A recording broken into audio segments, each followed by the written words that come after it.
now at 6, I'm Kaylee Collins with what you can do to protect your personal information from cyber criminals following a few recent skimming incidents at a couple of Big Y locations here in Connecticut. The investigation continues into a deadly shooting that happened in broad daylight. I'm Angelo Bavaro live in New Haven with the latest from police about what led up to this tragedy. And the city of Hartford gave people who were forced out of their homes more time to recover. What the mayor has asked them to do to find a permanent solution.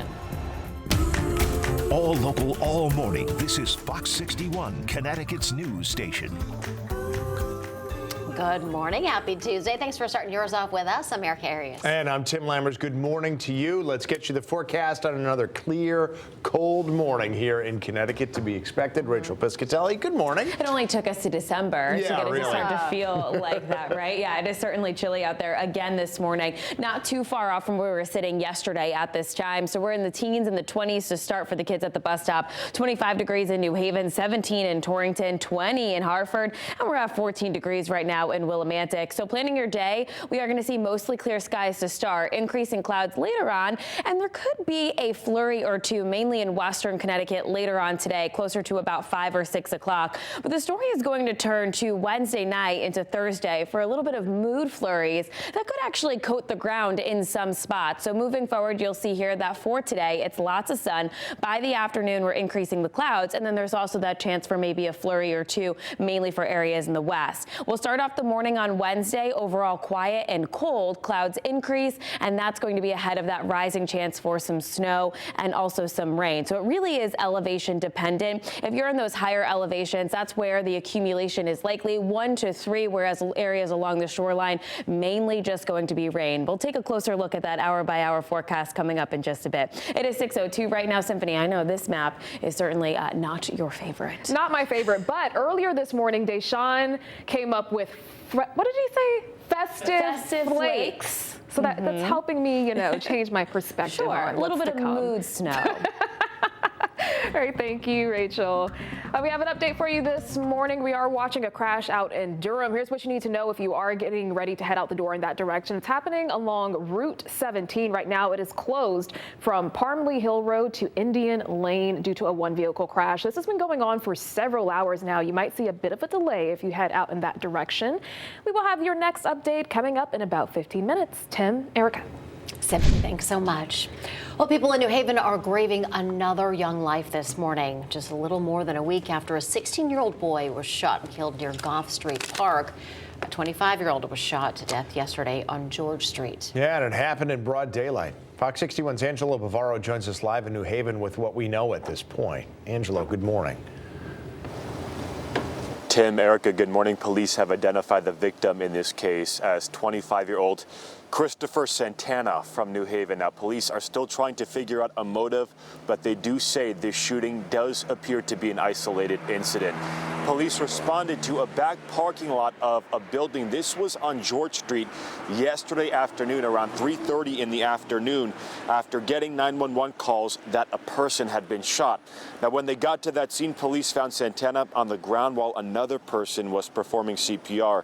Santana was taken to the hospital where he sadly died. So far, detectives have found out that Santana drove a friend to that parking lot. That is where police say they were approached by 2 men wearing masks, one of whom was who shot Santana before both guys ran away. It looks like, he came here to meet somebody, something happened, and he was shot in the chest. Whether that was an attempted robbery or some kind of dispute, we're looking into that now. It can be scary, something like this happening in broad daylight. At the same time, it's really important to underscore that almost all the violence that we see in the city is individuals that know each other or are targeting each other. And it doesn't take away the fact that a person lost their life today. Now, this deadly shooting comes after another one that happened on November 22nd, also around 3 in the afternoon. A 16-year-old, now identified as Uzziah Shell, was shot and killed near Goff Street Park. Police also say a school bus was hit by a stray bullet in that case. The bus driver and students laid down when those shots were fired, and luckily none of them were hurt. Now, if you have any information about this latest case on George Street, you should call New Haven Police or also you can call the anonymous tip line. In terms of that search for suspects, Police Chief Carl Jacobson told us last night that they do have a description and they are working off of that. You're live in New Haven this morning. I'm Angelo Bavar, Fox 61, Connecticut's news station. All right, Angelo, thank you for that report. Well, card skimmers have struck again. This time they were found at 2 Big Y locations in Connecticut. Yeah, Big Y is one of several stores targeted by skimmers in recent months. Kaylee Collins is joining us live outside the Big Y in West Hartford with what you should know before you head to the checkout lane. Kaylee, good morning. Erica, Tim, good morning. Yeah, this is happening all over the state at gas stations, ATMs, and at retail stores. These skimming devices are often overlays that are placed on those point of sale or POS terminals when you're checking out of a store. They're used by cyber criminals to store your data that can later be downloaded or transferred for fraudulent use. Now, Big Y has recently come under fire from some skimmers in 2 locations over in Milford and in Stratford. Big Y says it discovered an unknown individual had placed a skimming device on just one terminal at its Milford location. That was on October 29th. Now, a second device was found at a terminal at the Stratford location on November 1st. Big Y says that both of these devices came from the same unknown person. Big Y says it is working with local law enforcement to continue to investigate these 2 circumstances, and it has inspected all of its terminals at this point. But there are some things that you as a shopper can do to try to catch these devices before you even swipe your card. It's recommended that you check the alignment between the card reader itself and the panel below. You can also test for a looseness. That could be an indicator that there is a skimming device on top of that terminal. And you also want to inspect the color and look for any possible broken security seals. It's also, of course, recommended that you routinely look at your bank statement. If anything seems off, make sure you report that for any fraudulent activity right away. We'll have continuing advice to be on the lookout for these skimming devices coming up in the next hour. Reporting live in West Hartford this morning, Kaylee Collins, Fox 61, Connecticut's news station. Hi, Kaylee, thank you. Former Governor Jodi Rell will be laid to rest today. She died 2 weeks ago after a brief illness. She was 78 years old. From 10 a.m. to 2 p.m., Governor Rell is going to lie in state at the Capitol building in Hartford. Fox 61 political reporter Emma Wolfhorst takes a look back at Governor Rell's legacy. As Connecticut prepares to say goodbye to Governor Jodi Rell, elected officials and lawmakers across the country have been expressing their gratitude for her and her time in office. Remember somebody who came in at a complicated time and righted the ship, somebody who represented the very best values of the state of Connecticut, and somebody who was a really good person. Whether they knew her personally or only knew of her, people share this sense former Governor Rell's compassion, candor, and ideas all still live in the legislative chambers today. She was a person who put people over politics. Rell spent 7 years as governor and nearly 3 decades in public service in Connecticut.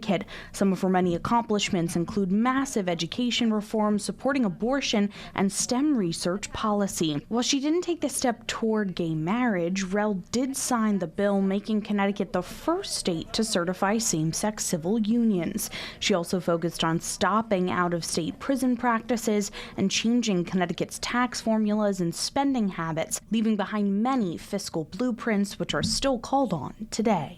Clean campaigns, expanding daycare, expanding Medicaid, always thinking about families. Unlimited debate, the tradition we have, the bipartisanship, it still exists today in 2024 in Connecticut. So we sort of stand on the people that came before us and the legacy they left. And she was able to be powerful but civil. And that's a really good lesson, I think, in politics. Rell was only the second woman governor in Connecticut. She led the state from 2004 to 2011. She was also the state's last Republican governor. Rell spent the rest of her life promoting work across the aisle and inspiring political involvement, especially through the University of Hartford's M. Jodi Rell Center for Public Service. The office was marred with scandal, and she had to come in and really sort of clean it up. And she created the Citizens Election Program, took lobbyist money and special interest money out of politics in the state of Connecticut. That was a huge legacy that we still see to this day. I love what she stood for, but I love her as a human being and as a person. Reporting in Hartford, Emma Wolfhorst, Fox 61, Connecticut's news station. Emma, thank you. Again, Rell is going to lie in state at the state capitol from 10 a.m. to 2 p.m. And then at 2:30, there's going to be a mass of Christian burial at the Cathedral of St. Joseph in Hartford. A private interment ceremony will be held later at the Connecticut State Veterans Cemetery in Middletown. Rell is going to be buried alongside her husband, Lou.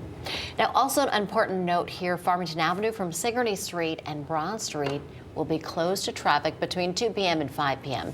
Now, that's because of the funeral procession. Police expect heavy traffic in that area. And you can watch the funeral service for Governor Rell on Fox 61 at 2:30 this afternoon. You can also watch it online and on Fox 61 Plus.